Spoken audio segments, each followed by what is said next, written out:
Zoom 323, it's an old drum machine. Is it still relevant in 2024?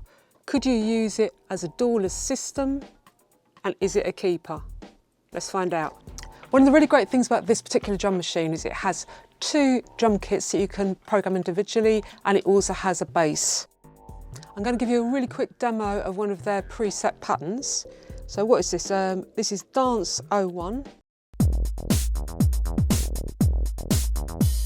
So you can mute the bass, you can mute drum B, you can mute drum A. So again, quite nice if this was your jam. It has a left and right output, and it also has sub left and right, so potentially you could have four things coming out individually. Super useful.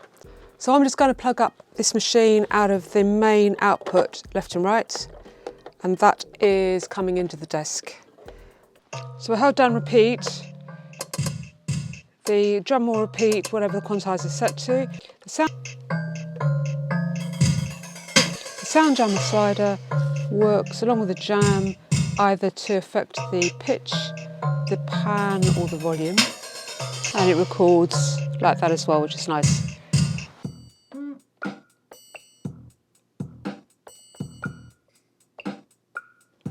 So I'm going to leave drum B not programmed in so I can play it along live, and then the next thing I'm going to do is to MIDI up the Korg NTS1. We're going to use the bass, the third voice out of this drum machine, to trigger the NTS1.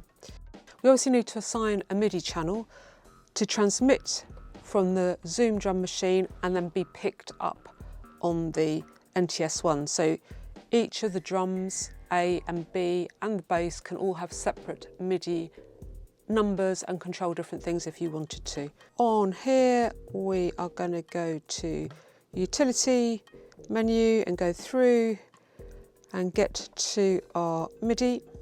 Go enter. Drum A is on MIDI channel 10. Drum B is on MIDI channel 11. We're not using them, so it doesn't matter what they're on right now. And the bass is on channel 9, and we're going to make that 3. To access the MIDI menu in the NTS1 is a bit of a bore. You have to power it down, hold the reverb, stick it in the power, because there's no other way to turn it off and on, thank you Korg, and it powers up into a whole set of other menus, the secret menus. And we're going to scroll through and find the channel. So Korg, in its inimitable way, decided to name the MIDI channels in the NTS1 slightly differently. So it starts at 0, it goes 0, 1, 2, 3, 4, 5, 6, 7, 8, 9, A, and then it goes to A, B, C, D, E, F. So that's the 16 channels starting on 0. 0 is its first MIDI channel, so 0 is MIDI channel 1, channel 1 is MIDI channel 2. Don't ask me, I didn't design that. I mean, the whole idea of MIDI was that it was a really, really simple way of all machines being able to talk together in an international language. However, let's not stress out, let's just move on. We're going to transmit our bass on MIDI channel 3, which makes our channel on the NTS1 4. 0, 1, 2, 3, 4. Our audio from our NTS1 is running back into the input on the drum machine. It's a line in, it's just literally travelling through and going to the main outs, but I thought this is quite tidy for a live setup. Coming stereo out, super simple for the sound person. Get some sound off the NTS1, that will do for now.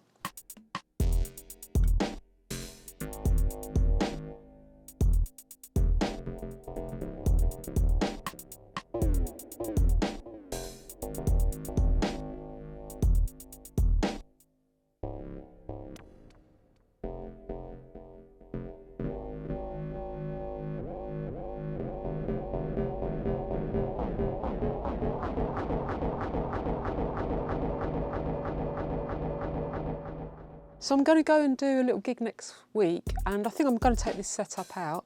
I'll probably add in maybe like another synth or like some effects or whatever as well.